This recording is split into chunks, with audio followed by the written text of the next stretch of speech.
Nah kalau sudah diberikan ya terserah, nggak apa-apa. Misalnya untuk masjid kadang kan ngambil kulitnya ya, mau dijual oleh ini, nah nggak boleh diperjualbelikan kecuali kalau sudah diterima jadi hak pribadi kulitnya ya, bukan dagingnya ya, kulitnya. Kemudian dari situ pengen dijual dimanfaatkan. Kalau sudah diterima oleh masjid dijual nggak apa-apa. Ya, menjadi bagian yang diterima, jadi hak milik, dijual nggak apa-apa. Tapi kalau diberikan sebagai bayaran upah dari pemotongan itu nggak boleh. Ada hadisnya. Jelas? Alhamdulillah. Gini cara paling enak, Pak. Saya kalau bayar nggak bisa, Pak. Bapak dapat bagian aja dari sini ya. Tapi ini bukan bayaran. Sedekah saya untuk Bapak. Jadi Bapak sekarang sedekah juga untuk nyembelih. Bapak sedekah nyembelih, saya sedekah hewan kurbannya. Jadi nggak usah dibayar ya Pak ya. Tapi Bapak dapat bagian aja. Itu lebih bagus. Jelas? Alhamdulillah. Insyaallah diketik ini ya, ini serius. Dan ketikannya kecil sekali. Assalamualaikum Ustaz, Waalaikumsalam warahmatullahi wabarakatuh. Afwan langsung saja Ustaz ya. Saya juga ini. Saya anak yang paling tidak diinginkan di rumah, terutama oleh ibu. Tidak mungkin.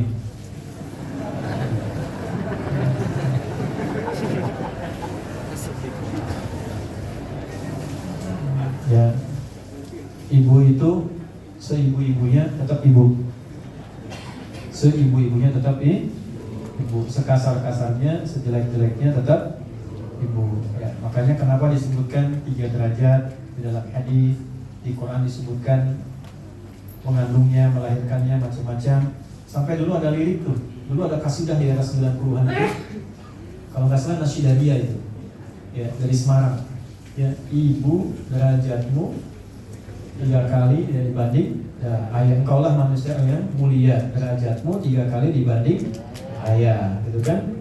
Kau mengandung, melahirkan, mengandung lagi, melahirkan lagi, seterusnya. Merawat sampai tumbuh dewasa itu. Dulu bagus-bagus lirik-lirik gitu, dan nggak aneh-aneh, Kesini lagi ya, kita baca dulu. Mohon maaf, ini mungkin saya tidak baca semua ya, karena hal-hal yang kira-kira kata-katanya agak keras saya tidak bacakan. Ya, saya sering sekali tidak diminati di rumah dari kecil hingga saat saya sebelum menikah. Salah satunya umur 5 tahun saya pernah diminta untuk tidak berada di rumah, dan saya seharian jauh dari rumah tanpa makan, akhirnya pulang malam karena lapar. Ya, pernah begini dan begitu. Saya tidak baca ya, saya baca akhirnya saja.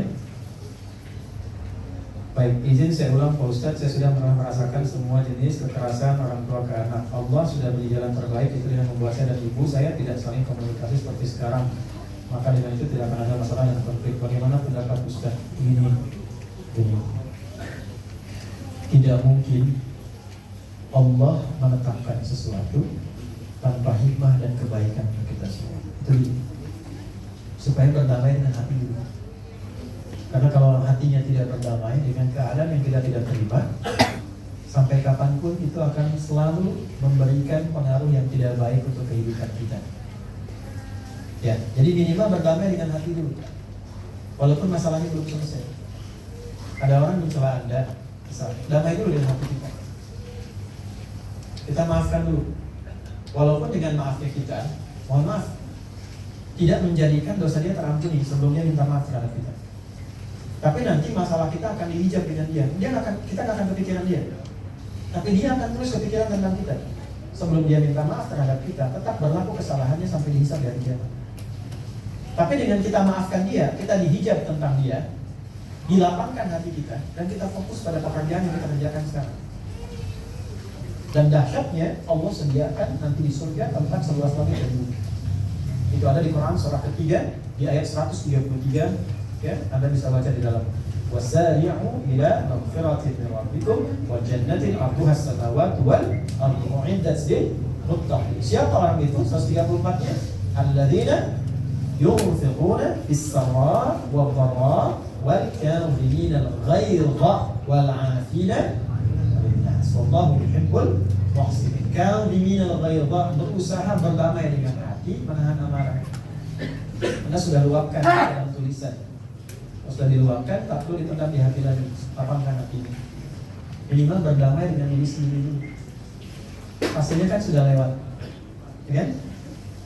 Kedua, afina anin nas, ikuti untuk menaati diri pada Allah. Walaupun untuk menghadirkan cinta pada ibu belum ada, minimal untuk menaati Allah itu dulu, yang menciptakan ibu Anda. Itu dulu.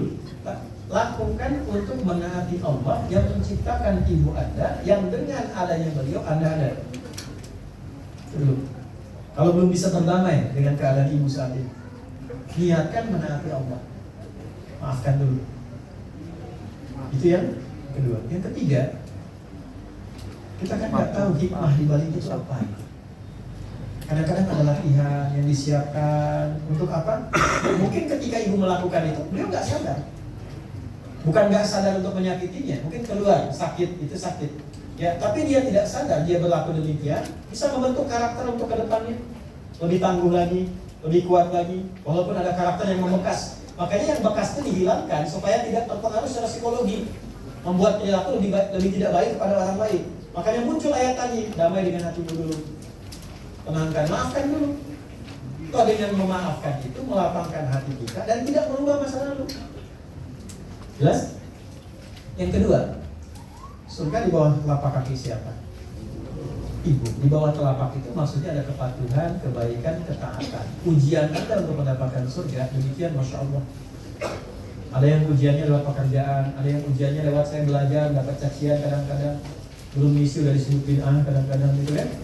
Ya, ada fitnah, ada macam-macam. Anda Masya Allah dapatnya langsung dari perjalanan pada ibu. Ya, kalau tidak dengan ma'ruf pasti dengan munkar. Ada yang ma'ruf dari ibu, alhamdulillah kita sukai. Ada yang munkar dari ibu, alhamdulillah kita tolak juga.